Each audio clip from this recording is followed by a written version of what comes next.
Greetings and welcome to Tell It to Someone, the only show where I don't tell you to like this show, unless you like it. Then go like the hell out of this bad boy! Oh, smooth transition to the bit after the title thing.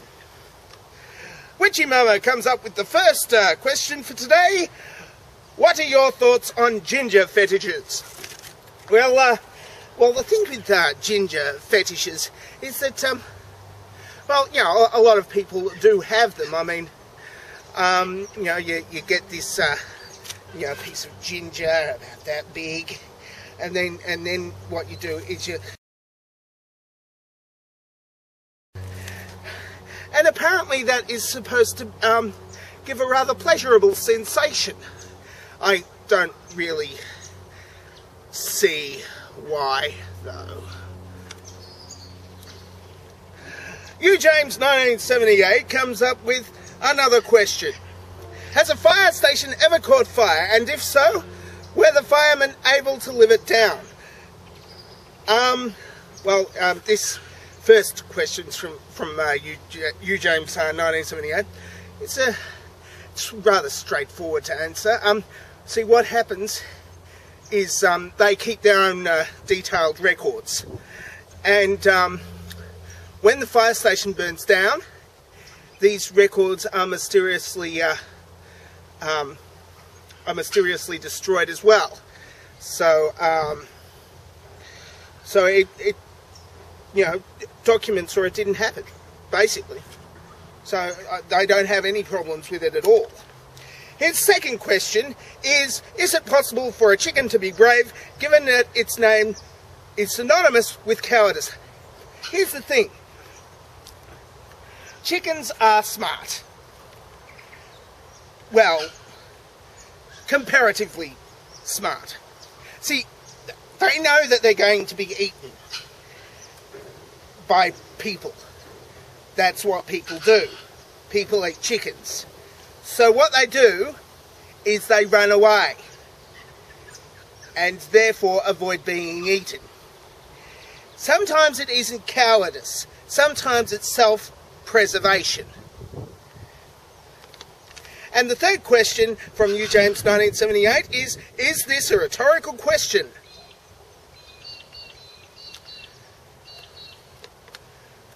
I'd say no. Because if it was a rhetorical question, then I wouldn't answer it, because it'd be a rhetorical question.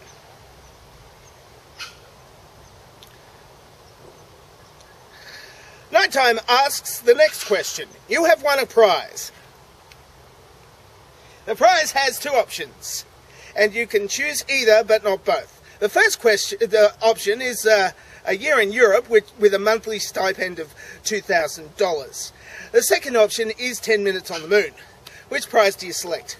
Okay, well, firstly I'd have to ask whether the $2,000 stipend is Australian dollars or American dollars, because Australian dollars are going like this, and American dollars are going like this.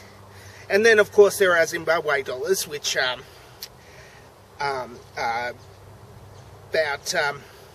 I think the exchange rate is 1 Zimbabwean dollar for 1 square of toilet paper. No. 1 square? 2 squares? No. Half a square. 1/3 of a square. Oh, God damn. That's hyperinflation for you. It'd probably be Europe, because, for one, Europe has all the advantages of having things like the Louvre and the Leaning Tower of Pisa and Big Ben and that hill that they ran down on in that movie, and whereas the moon doesn't have these places, and the moon doesn't have other things like oxygen. 10 minutes on the moon would not be all that pleasant without it. Ghetto Goat Rock Ranch asks, met Darwin yesterday. Seems to be a cute little guy. Why don't the history books say that he's a Nubian La Mancha mix? While trimming his hooms, he was quite talkative.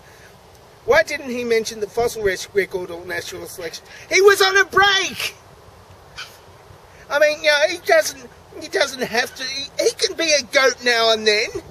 I mean, you know, he doesn't have to be writing the origin of the... In fact, he wrote that 150 years ago.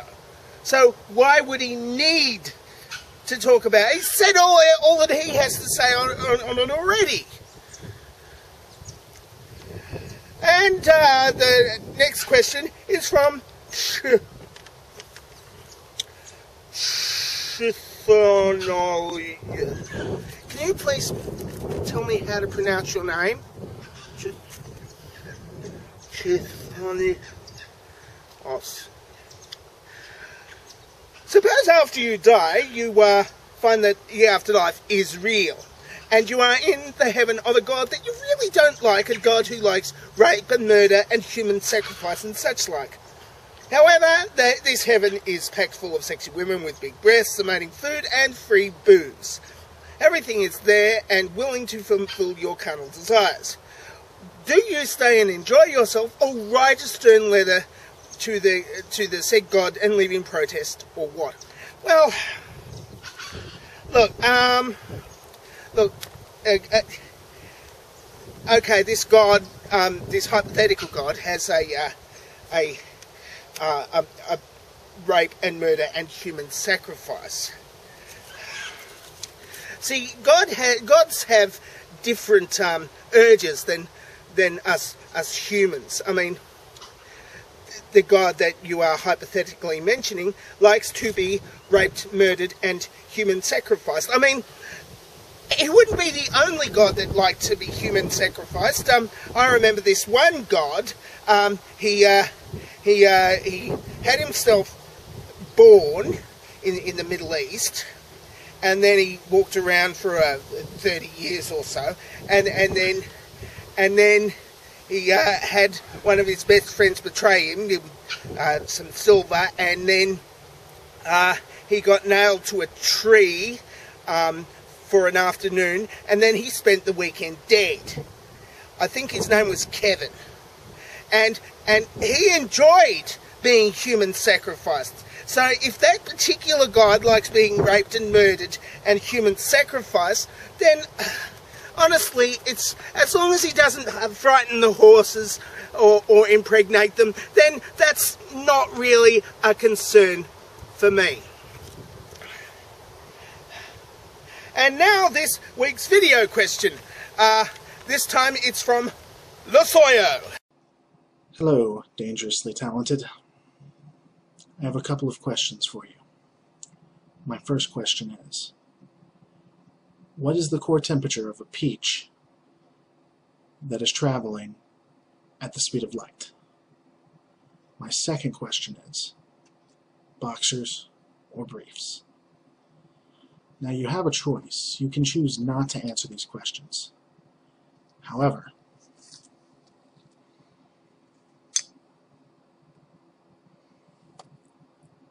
you have 72 hours.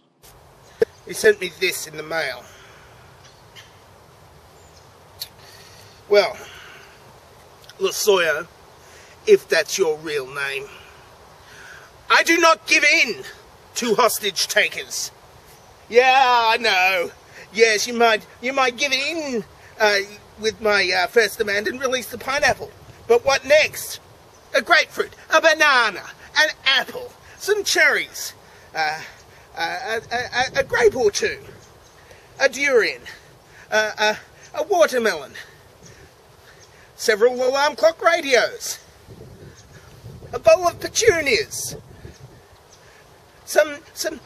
a nuclear power plant. Where does it end, Losoyo, if that's your real name? No, I'm not going to give in to hostage takers. You can do what you want. I am not answering that question. And that's it for Tell It to Someone for this week. If you would like me to answer your questions, then put it down there and leave it as a video response to this video. Not like Lasoyo did, leaving it as a response to a completely different video. One that had nothing to do with Tell It to Someone, except that I was in it. Here is your dovetail question. I'm dangerously talented, and I don't have a cool sign-off.